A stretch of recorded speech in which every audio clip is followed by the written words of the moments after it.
তারকা যারা আছেন, তারা কিন্তু অনেক সময় খ্যাতি নিয়ে বিড়ম্বনা থাকেন। তাদের খ্যাতিটা এমনভাবে ছড়িয়ে থাকে যে, পান থেকে চুন খসলেই অনেক কিছু হয়ে যায়। মানুষজন এমনভাবে অপেক্ষা করে তাদের কোনো একটা নিউজের জন্য, যেটা তাদেরকে আকর্ষণ করে এবং সেটা নিয়ে অনেক চর্চা চলতে থাকে।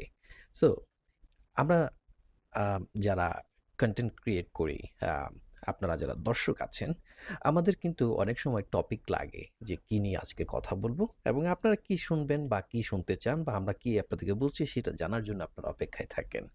তো আমি ব্যক্তিগতভাবে একটা জিনিস নিয়ে আজকে একটু কথা বলতে চাই। তারকাদের ব্যক্তিগত জীবন আর তাদের অভিনয় বা যে সংশ্লিষ্ট সেক্টরের সাথে জড়িত আছেন, সেই সেক্টরকে একটু আলাদা করে রাখা উচিত। তারা তারকা হয়েছেন কিন্তু তার আগে তারা মানুষ। তাদেরও পার্সোনাল লাইফ আছে।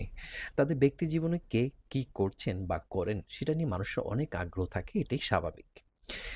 কে কি করেছেন, কি হয়েছে, কেন হলো, না হলে কি পারতো না? এরকম নানান রকম চর্চা মানুষের মধ্যে থাকে।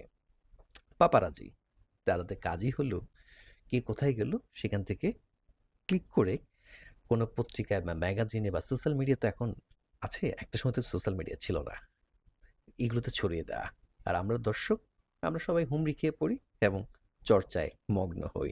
সো আমার যেটা মনে হয়, প্রত্যেক মানুষের পার্সোনাল লাইফ আছে, সেটা তাদেরকে লিভ করতে দেওয়া উচিত। তাদের মতের স্বাধীনতা অবশ্যই আছে, কারণ তারা তাদের ব্যক্তি জীবনে কী করবে না, একান্ত ব্যক্তি স্বাধীনতা, সিদ্ধান্ত নেওয়া তাদের আছে।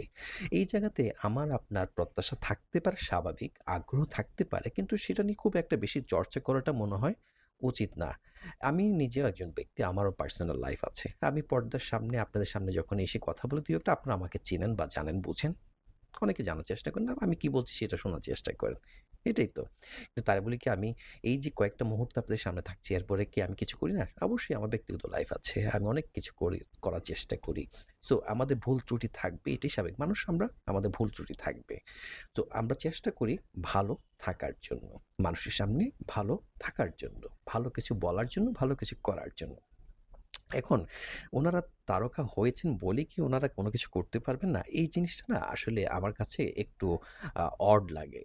আমার মনে হয় পার্সোনাল লাইফকে একটা স্পেস দেওয়া উচিত। তারা যাই করুক, তাদেরকে আমরা শুভকামনা জানাতে পারি। এখন আমার আপনার চাহিদা ইচ্ছে অনুযায়ী তো তারা সবকিছু করবেন না। কারণ আমার আপনার ইচ্ছে তো তাদের জীবন চলে না বা চলবে না। রঙিন পর্দা আর বাস্তব পর্দার মধ্যে কিন্তু ভিন্নতা অনেক কিছু আছে। এটা বলার একটাই কারণ হলো, যেকোনো তারকার ব্যক্তিজীবন নিয়ে কিন্তু মানুষ অনেক বেশি চর্চা করে। আমি কারো নাম মেনশন করব না।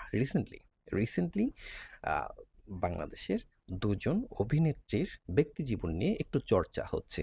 কে কাকে কার সাথে এনগেজড হয়েছেন, আবার কে কার সাথে কে কোথায় ঘুরছেন, ফিরছেন বা আনন্দ করছেন। ভাই এটা না একান্ত তাদের ব্যক্তির জীবন। তাদেরকে আমরা তাদের মতো থাকতে দেই।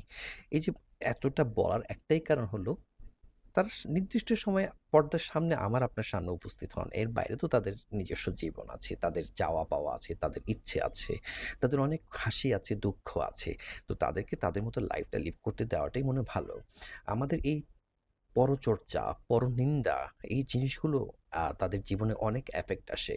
আমাদের আপনাদের এই চাওয়া পাওয়াগুলোকে মাথায় রেখে তারা অনেক কিছু জীবনে করতে পারে না। অনেক মুহূর্ত উপভোগ করতে পারে না বা অনেক কিছু করতে গিয়েও সেখানে বাধ্য হন। তো আমার মনে হয় আমি পার্সোনালি এই জিনিসটাকে একটু রেসপেক্ট করি। পার্সোনালি তাদের লাইফ আছে। তারা যেভাবে লিভ করতে চায়, ভালো হলে তো অবশ্যই ভালো, দোয়া করি। খারাপ হলে নিশ্চয়ই তারা একটা সময় গিয়ে সেটার কি করবে, রিগ্রেট করবেন যে এটা করা উচিত হয়নি। আমাদের আসলে এরকম চর্চা করাটা অনুচিত। আমার জীবনে কি হচ্ছে, আমার জীবনে কি হওয়া উচিত, আমি কি করতে পারিনি, আমাদের এই জিনিসটা নিয়েই চিন্তা করা উচিত। কে কি করছে, কার কি হচ্ছে সেই জিনিসটা নিয়ে না আসলে এত কথা বলা আমি পার্সোনালি এটা মনে করি না। এতে আমাদের নিজেদের চরিত্রটা কিন্তু আমরা অন্যের সামনে তুলে ধরছি। আমরা এমন কমেন্ট করি, এমন মন্তব্য করি, যেটা আসলে অন্য মানুষ যারা পড়ে হয়তোবা কেউ মজা নেয়। বয়সের একটা তারতম্য আছে তো, আর বোঝার একটা বিষয় আছে। কিন্তু আমি যদি একটা খারাপ কথা বলি, আপনি নিশ্চয়ই তখন আমাকে নিয়ে চিন্তা করবেন, আমি কেন খারাপ কথা, তার মানে আমি মানুষটা ভালো না বা আমি কেমন? এটা কিন্তু হতেই পারে। সো অপরের নিন্দা, পরচর্চা করাটা বাদ দিয়ে নিজের জীবনে কি করা যেতে পারে, কি করতে পারেন সেটা নিয়ে যদি একটু ফোকাসড হই তাহলে আমাদের সকলের জীবনটা সুন্দর হবে। সমাজ ভালো থাকবে, রাষ্ট্র ভালো থাকবে, পৃথিবীর অনেক কিছু কিন্তু কি খারাপ জিনিসগুলো বিলীন হয়ে যাবে। আমি যা বলতে চেয়েছি নিশ্চয়ই আপনারা বুঝতে পেরেছেন। আপনারা কারা, কারা আমার সাথে এই বিষয়ে একমত কমেন্ট করে জানাবেন। পরবর্তী ভিডিও দেখার আমন্ত্রণ রইলো। ততদিন সবাই ভালো থাকবেন। আল্লাহ হাফেজ।